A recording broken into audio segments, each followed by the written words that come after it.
नमस्कार किसान भाइयों। बरसात के बाद प्याज में गले का गलन, जड़ सड़न, लीफ ब्लाइट, डाउनी मिल्ड्यू, टिपबर्न ये सब अचानक हमला कर देते हैं। और ये रोग सुनने में जितने खतरनाक हैं, इनका समाधान भी इतना ही आसान है।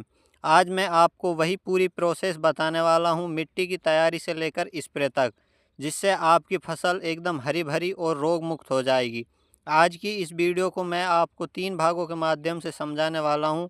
रोग और उनकी पहचान, सिंचाई से पहले मिट्टी की उर्वरता कैसे बढ़ाएं, मिट्टी को ताकतवर कैसे बनाएं, और सिंचाई के बाद स्प्रे रोटेशन क्या रखना है, कौन कौन से स्प्रे आपको करने हैं। सबसे पहले, अगर आपने अभी तक हमारे यूट्यूब चैनल को सब्सक्राइब नहीं किया है तो सब्सक्राइब ज़रूर कर लीजिए। चलिए दोस्तों, बिना देर किए वीडियो को स्टार्ट करते हैं। सबसे पहले हम बात करते हैं रोग और उनकी पहचान। पहला जो रोग है, नेक रोट, गले का गलन। ये जड़ और तने के जोड़ पर नमी बनाता है, जिससे धीरे धीरे पौधा गिरने लग जाता है। दूसरा, स्टेम रोट, जड़ सड़न, जड़ें काली और बदबूदार होने लग जाती हैं। नया जो फुटान होता है वो आपकी प्याज की फसल में रुक जाता है, आपकी फसल में नया फुटान नहीं होता है। तीसरा, लीफ ब्लाइट, पत्तों पर भूरे और काले धब्बे बनने लग जाते हैं, धीरे धीरे पूरा तना सूख जाता है। चौथा, डाउनी मिल्ड्यू, पत्तियों पर बैंगनी या धूसर फफूंद जमने लग जाता है और ये रोग नमी में बहुत तेज़ी से फैलता है। पांचवा, टिपबर्न, पत्तियों की नोक पीली होकर जलने लग जाती है, जिससे फोटोसिंथेसिस कम हो जाता है, प्रकाश संश्लेषण नहीं होता है। और अगर आपकी फसल में प्रकाश संश्लेषण अच्छे से नहीं होगा तो आपकी फसल एनर्जी नहीं ले पाएगी तो उसकी ग्रोथ अवश्य ही कम पड़ जाएगी। दूसरा, सिंचाई से पहले मिट्टी को ताकतवर कैसे बनाएं। सबसे पहले आप अपने खेत को हल्का सुखाकर हल्की खुदाई करें और मिट्टी चढ़ाएं ताकि पानी न ठहरे। फिर नीचे ये मिश्रण डालें जो मैं आपको बताने वाला हूं, और यही असली गेम चेंजर हैं। सबसे पहले आपको लेनी है नीम खली, 80 से 100 किलो प्रति एकड़ के हिसाब से। ये प्राकृतिक कीटनाशक है, ये जड़ के रोगों और कीटों को दबाता है, ये नेमाटोड जैसे रोगों को दबाता है। दूसरा, बेंटोनाइट सल्फर 90%, 8 से 10 किलो प्रति एकड़ के हिसाब से आपको सल्फर लेना है।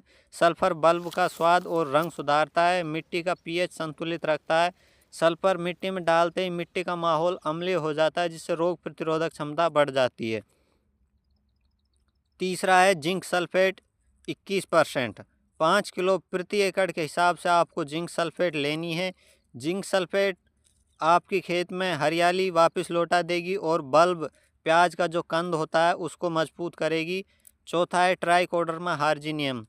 ट्राइकोडर्मा 2-3 किलो प्रति एकड़ के हिसाब से आपको लेना है। ये खुद एक फ़ायदेमंद फफूंद है जो विनाशकारी फफूंद को खाकर आपकी फसल को रोगों से बचाता है, जड़ सड़न और गले के गलन को रोकता है। इन सब को गोबर की खाद के साथ अच्छी तरह मिलाकर पूरे खेत में बिखेरें। उसके बाद हल्की गुड़ाई करें और फिर हल्की सिंचाई करें ताकि सब नीचे तक पहुंच जाएं। अब हम बात करते हैं सिंचाई के बाद स्प्रे प्लान की। सिर्फ मिट्टी में ये सब देने से काम नहीं चलता, प्याज के तने को भी सुरक्षा चाहिए होती है। हर स्प्रे के बीच कम से कम 7 दिन का अंतर आपको रखना है। स्प्रे में आपको सबसे पहले टेबुकोनाजोल 10% प्लस सल्फर 65% लेनी है।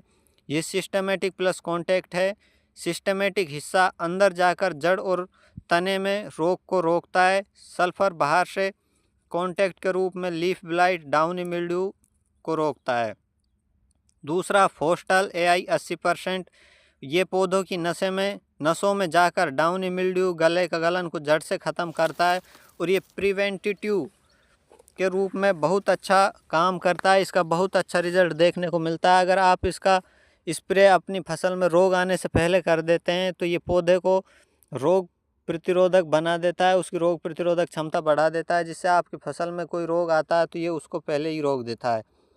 तीसरा, हेक्साकोनाजोल 5% प्लस कैप्टान 70%, ये भी सिस्टमेटिक प्लस कॉन्टैक्ट है।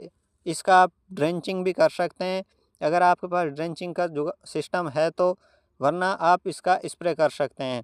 ये गले का गलन और जड़ सड़न पर सीधा असर करता है। सिंचाई के पानी में मिलाकर आप इसका ड्रेंच भी कर सकते हैं। चौथा, एंट्राकोल, ये कॉन्टैक्ट है, पत्तों पर प्रोटेक्टिव परत बनाता है, नए धब्बे और लीफ ब्लाइट को रोकता है। आपके तने को जो उस पर भूरे काले धब्बे बनते हैं उनको नहीं बनने देता है, आपके प्याज के तनों को सूखने नहीं देता है। सल्फर वाले स्प्रे और कॉपर मैनकोजेब वाले स्प्रे एक साथ न मिलाएं, इनसे आपकी फसल में रिएक्शन भी हो सकता है। हमेशा 7 दिन का गैप आपको स्प्रे में रखना है और सुबह या शाम का समय स्प्रे के लिए सबसे अच्छा होता है। नए हरे पत्ते निकल आएंगे, पौधे की ग्रोथ फिर से शुरू होगी। यानी सही समय पर आपको मिट्टी की तैयारी प्लस स्प्रे रोटेशन से फसल को मौत के मुंह से निकाल सकते हैं। आप अपने खेत में पानी का ठहराव न होने दें। पानी का ठहराव सबसे बड़ा दुश्मन है। सल्फर, जिंक जैसे सूक्ष्म पोषक तत्व समय पर देना बहुत ज़रूरी होता है और दवाएं हमेशा ग्रुप बदल बदल कर दें ताकि रोग में प्रतिरोध न बने। अगर यह जानकारी आपको अच्छी लगी हो तो वीडियो को लाइक और शेयर ज़रूर करें। साथ ही ऐसी असली खेती की अपडेट के लिए हमारे यूट्यूब चैनल को सब्सक्राइब ज़रूर करें।